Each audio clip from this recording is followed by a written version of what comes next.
information. We are doing pretty well with our economy and job creation. I'll say we went from last place in the Mid-Atlantic region to first place in the Mid-Atlantic region, and our state economy went from 49th out of 50 states to 11th, which is the best economic improvement of any state in the entire country. But that's not really what we're here to talk about today. And one thing that wasn't in that introduction, but I think everybody here knows, is how much I support and how much I appreciate law enforcement, police officers and sheriff's deputies and firefighters and first responders. And I think that's, I see some of my guys here from MSP. We're obviously very supportive of them, but also every single local police department across the state. And we appreciate every single one of you and what you do every single day fighting crime in our state. So I just want to start before my remarks by saying that we appreciate you, and we want to thank you for what you do every single day.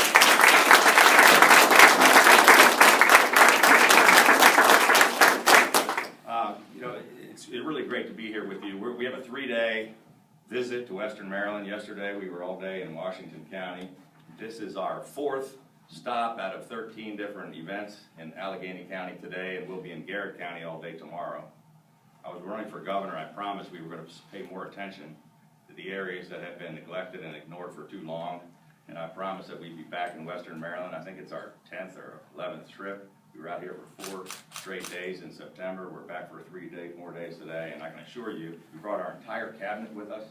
We have about 70 or 80 leaders from state government here, listening to people and listening to their concerns and making sure they know that they're well represented in Annapolis, and we're going to be there for you. But since taking office last January, our administration has been really focused on shining a light on the heroin and opioid crisis that we have here in our state. Now, I really got interested in this here in Western Maryland. When I was running for governor, we went to every single county and nearly every single town across the state, and I would go into communities and meet with, town officials or county commissioners or local folks, and I'd say, what's the #1 problem in your community? And I kept hearing over and over again, everywhere I went, heroin. And I was a little bit shocked at that at the time, a couple of years ago. And I was in Hagerstown and they were talking about it, and I was in Cumberland and they were talking about it. I went to St. Mary's County down the southern end of the state. I was in Caroline County, our smallest county on the eastern shore, and I was expecting them to say, education's our biggest concern, or crime in general is a big concern, or it's our roads that need to be fixed. But everywhere, they said heroin is destroying our families and destroying our communities. It's overwhelming our local resources, and municipal governments and county governments and the state, just couldn't handle what's going on. It's continuing to be a crisis. I mean, when I was elected, I promised that we were going to try to shine a spotlight on this problem, and I wanted to pull together all the stakeholders across the state to come up with some good ideas and possible solutions to this problem that's eating away at our communities. It's something that too many Marylanders know all too well, and they're very familiar with the devastation that is caused by heroin addiction, and it's from urban areas. People used to think it was an urban problem. It's in very wealthy suburban communities. It's in every rural county and every small town in our state and across the country. And in every one of these communities, just under the surface of every area of our state, heroin is tearing apart families and communities, and it's destroying lives. So our administration pledged to do everything in our power to try to bring the stakeholders together and to come up with the best ideas to work towards creative solutions and work in conjunction with our local governments and law enforcement and providers of treatment services. And last February, I was sworn in January 21, I think. Very first executive order or second executive order a couple of weeks after I got there was to create the Heroin and Opioid Emergency Task Force, which was very ably chaired by Lieutenant Governor Boyd Rutherford. And in December of last year, the task force presented its final report after holding regional hearings all around the state, where hundreds of people showed up at these hearings. It was amazing. I mean, everyone was sold out, and we heard some incredible testimony from people all around this issue. But the final report came up with 33 recommendations, comprehensive recommendations aimed at strengthening law enforcement's ability to target and prosecute drug traffickers, as well as increasing quality treatment options for those struggling with addiction. And during the legislative session earlier this year, we got that all that legislation passed and enacted into law. This spring, I signed it into law.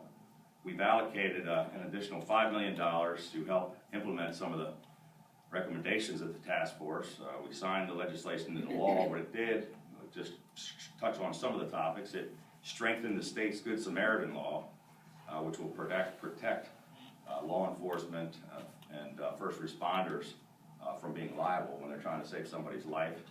And we also passed a prescription drug monitoring bill because part of the opioid problem is over-prescribing prescriptions on drugs that are then leading to heroin.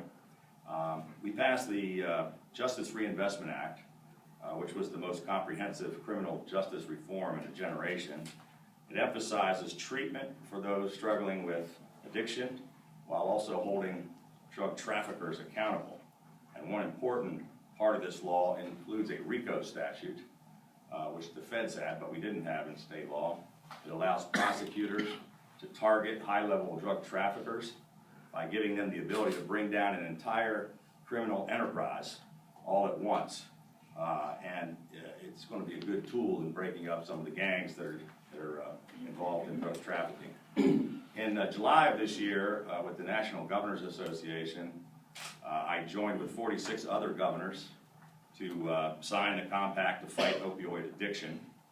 And the National Governors Association is conveying the need and putting pressure on the federal government to take action to support the states in their collaboration on fighting this tough problem. Earlier this week, just a couple of days ago, we had a regional meeting with the Governor of Virginia and the Mayor of the District of Columbia, and we executed a regional opioid pact with both of those two jurisdictions so we can work together across lines and coordinate with one another to get things done. Our administration recently provided an additional $3 million in state grants to help local governments battle this heroin epidemic, and that includes 2 grant awards totaling more than $300,000 for the Cumberland Police Department. $220,000 will support the continuation of the Safe Streets initiative in the city of Cumberland and surrounding areas of Allegany County, and the remainder will support the newly developed Heroin Coordinator Grant Program.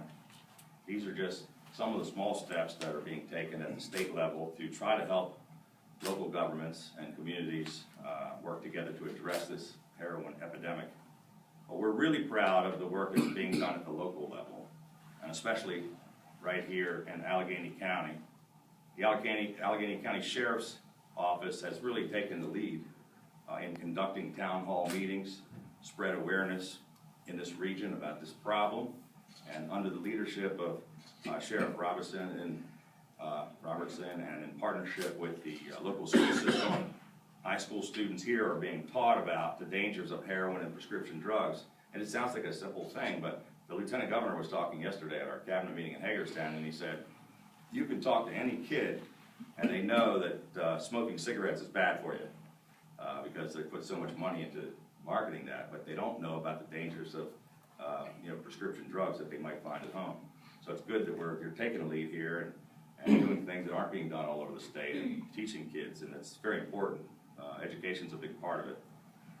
But I know through fundraising efforts of a private citizen and in partnership with the American Legion here, the Verity Post 24, that Sheriff, you were able to purchase a drug dog, which should help in the fight against heroin and opioid.